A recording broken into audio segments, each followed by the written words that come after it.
Welcome to our guide on setting up Kick streaming with StreamPulse. First, log into your StreamPulse panel and click on Stream Keys in the left menu. On the Stream Keys page, look for the Add Stream Keys button on the right side and click it. A pop-up form will appear.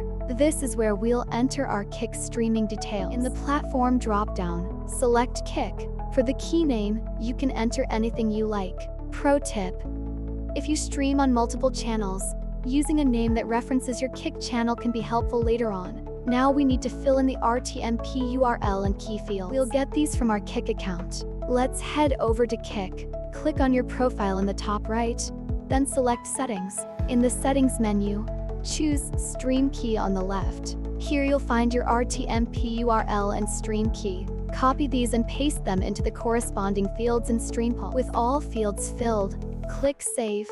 Congratulations! The Kick stream key is now set up in StreamPulse. You're now ready to start streaming to Kick using StreamPulse. For guides on setting up other platforms, check out our step-by-step guide playlist on our channel. Happy streaming!